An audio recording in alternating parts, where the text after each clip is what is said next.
Whatever career you do, you're going to be using ICT. Most jobs nowadays include IT. IT is one of the most modern things and everyone's doing it, and there's so many jobs out there. So we want to make sure that we're actually preparing the students well for a future career in IT. The main philosophy we've got is really for the students to have fun through learning ICT and engaging in ICT. IT is a really good lesson and we have lots of fun when we're doing it. I just enjoy creating and learning how to work a computer.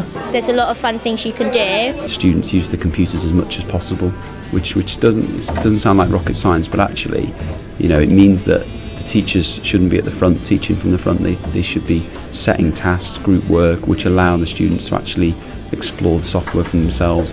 There's always some new software you can use, new skills to learn. You're actually getting out there and doing practical stuff instead of actually just sat down typing all the time. There's not many secondary schools in the country who would give their students 2 hours of ICT in years 7 and 8, and what that does is it really sets the students up so that in years 9, 10 and 11 they can progress with Key Stage 4 courses, and then I think we've seen the benefits with the results. We do lots of fun work and lots of hands-on practical stuff. I think one of the key things has been the investment in new technology. You get to kind of have a wide variety of things and then pick what you want to do. So we all got 7 hours to sit each, and we all got software on the computers which we can use to our ability. I think having a range of what you can use is really, really comforting, thinking, hang on a minute, can't do this on here, I'll just move on the Windows side. We're very much trying to give students a responsibility rather than having a completely closed network. We do have filtering, but we don't filter Twitter and YouTube. We try to educate the students.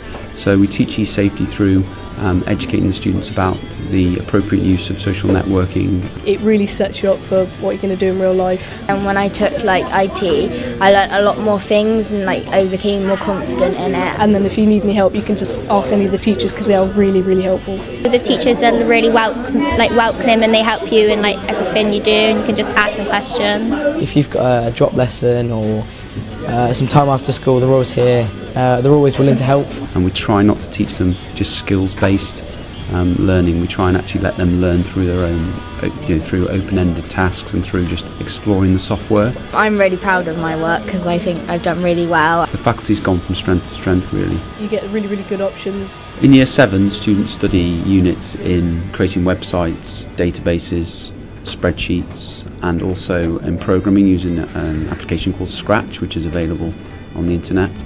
In Year 8, they then do further units in databases, spreadsheets, web design, do some flash animation, and then they do a longer project at the end of the unit which encompasses all of the different areas of ICT, which provides them with their end of Key Stage 3 assessment level.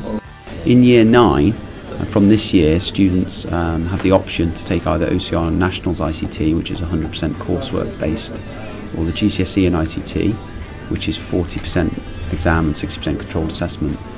And they can also take, as well as that, they can take an Introduction of Foundation to Computing course in Mobile Applications Development, which is a fantastic new course which allows the students to learn Xcode and develop their own apps. In Year 10, students can study either GCSE ICT and GCSE Computing, so the foundation course then becomes GCSE Computing. When I took over as head of faculty, we were achieving 40 to 50% of our students A-star to C. We're now 80 plus, and this year we're hoping to hit 90%. I used the information from this course to get me into college. I've just got my place in college for the degree course. The teachers help you through it all, and you've always got support. I think our students leave Priory having really profited from technology that's at their disposal. When I first started, I didn't know anything about computers, but now I know more variety of programs. Then you're going to get better at it and you're going to learn more skills that you could use later on in life. When you come to Priory, it's more individual and you do more of your own stuff really. Through the ICT curriculum at Priory, you will learn all of these skills and you will then be able to take them on and use them in whatever capacity you need to. And they'll make time for you, so it's all about the students really, which is really cool.